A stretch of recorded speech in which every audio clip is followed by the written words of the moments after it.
Welcome to Empowering Plans, a show dedicated to identifying waste and undue expense in the health benefits industry, discovering ways to maximize benefits while minimizing costs, and empowering employers, administrators, and consultants to emphasize once again the benefit in a benefit plan. This episode is brought to you by the Phia Group, learning, planning, and saving with you to protect your plans since 1999. Now here are your hosts, the Phia Group's own Adam Russo and Ron Peck. Hello, everybody. Adam Russo here, CEO of the Phia Group. Alongside me is my good friend and Senior VP and General Counsel of Phia, Ron Peck. Say hello, Ron. Hello, Ron. Listen, it's an exciting time here at Phia, exciting time in the self-insured industry. This is our third installment of Empowering Plans. We've had amazing feedback, both from social media and from just talking to people across the industry. Ron, I was actually at a conference last week, and we actually had two people walk up to me and say, hey, I really liked your podcast. I'm like, wow, someone other than my mother and my wife, who I forced to listen to the podcast, I'm assuming you did the same with your wife, is listening. Yeah. So it's pretty interesting. So today, folks, we are now at part 2 of the Phia Group's incentives. People ask all the time, how is it that your premiums are so much less than the average? So, for example, in the state of Massachusetts, we're basically at a fourth of the average cost of what a single person would pay or what a family would pay. And we tell them all the time, it's because we incentivize our employees to care about the actual cost of care. The first thing I want to start off with is most people in this world correlate a high cost of something, a high price, with high quality. So if I buy a Rolex watch for $15,000, you would assume it's more valuable. You would think that it lasts longer, that it's going to be to pass it on generation to generation. Well, same thing with cars. You would assume a high-priced car has higher quality. That is not the case in the world of healthcare and facilities and hospitals. So what we know is there was an actual review done. It's called the Review of State Reports from 2008 to 2015.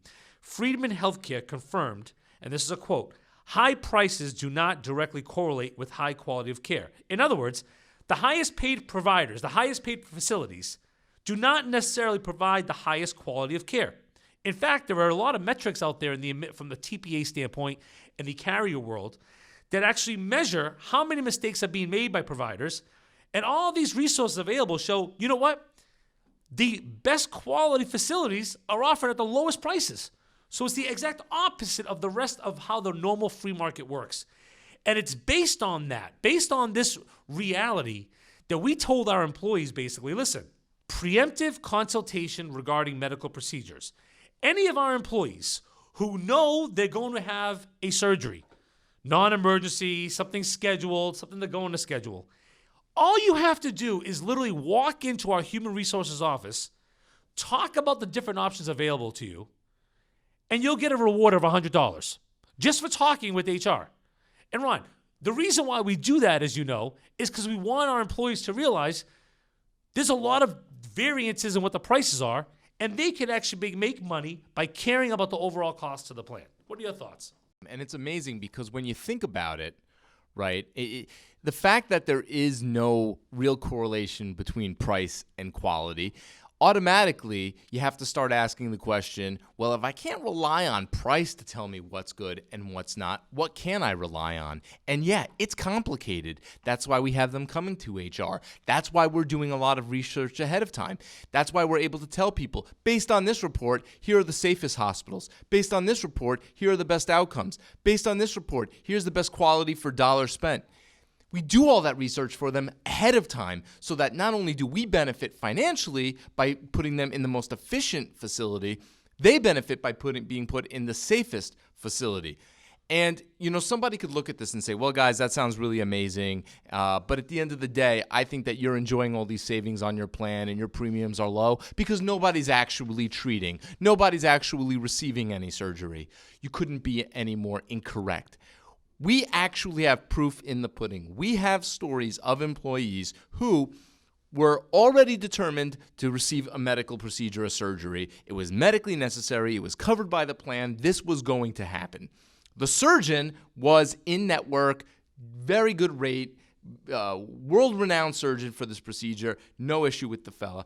And he basically says, look, I could perform this procedure at one of two facilities, A or B. Facility A is newer, better equipment, closer to your home. I like the people there, better outcome. couldn't stop raving about it. Facility B, it's a little weathered, a little bit older, a little bit more distant. The patient, likewise, loved A, not so happy with B. The problem? At the time, we were dealing with an EPO, which, as you know, if you go somewhere that's out of network, claims are excluded by the plan, versus in network, where you enjoy the network rate.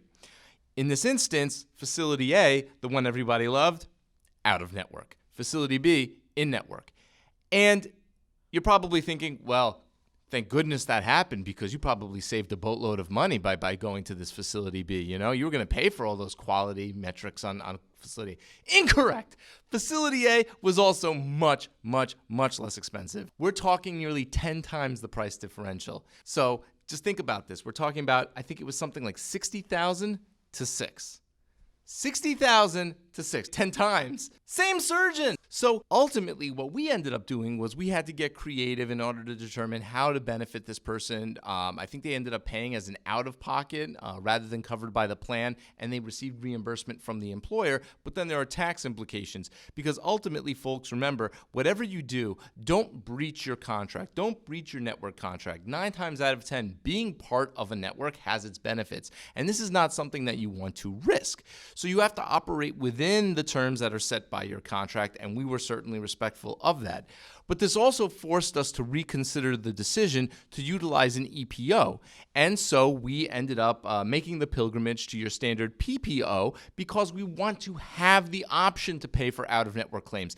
Sometimes an out-of-network facility or out-of-network claim is not something to be afraid of, but something to embrace. If you can negotiate that rate, you can execute a direct contract, you can secure a predetermined rate, or even if the facility, their bill charges are a better rate, you may actually benefit from having people go to out-of-network facilities in certain situations. So we've had certain situations where it's much cheaper for the plan overall to go out-of-network versus in-network. Ron, the key is, why would the employee do this voluntarily? We incentivize the employee by giving our employees 20% of the actual savings. I'm going to repeat that. 20% of the savings.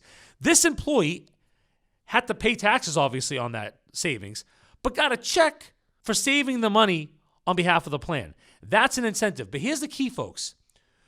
Nobody's forced to do anything. This is not a stick approach. It's a carrot approach. That employee had every possibility, every right to go to the older facility that was further away, that was in her network.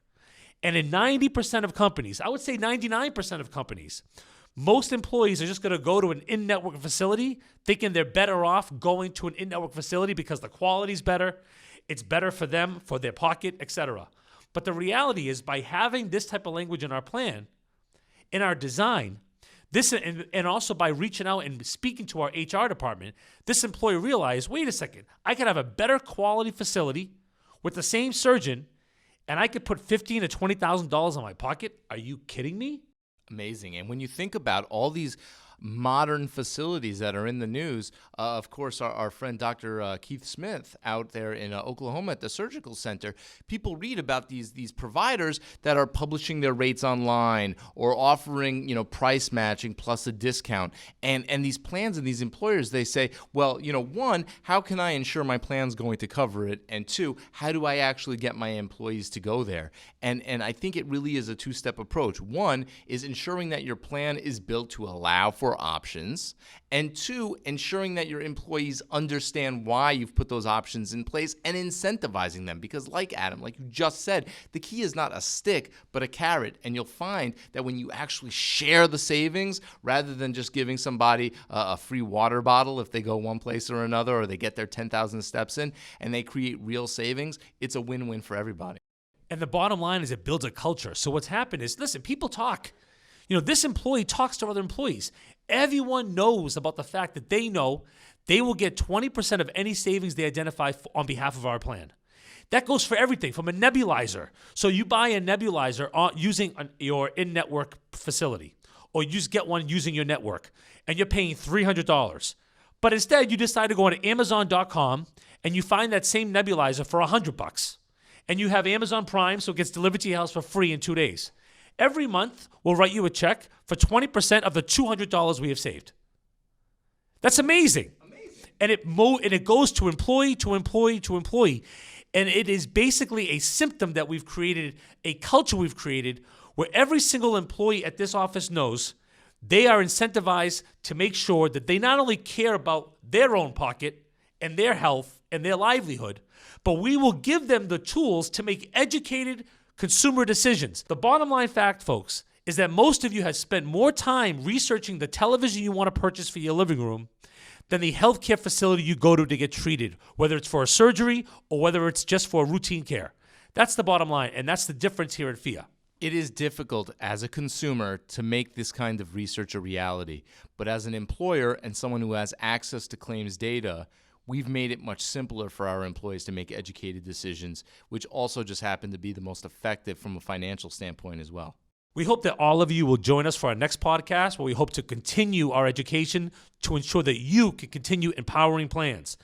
Until then, on behalf of Ron, Peck, and myself, thank you so much. Have a great day. Thank you.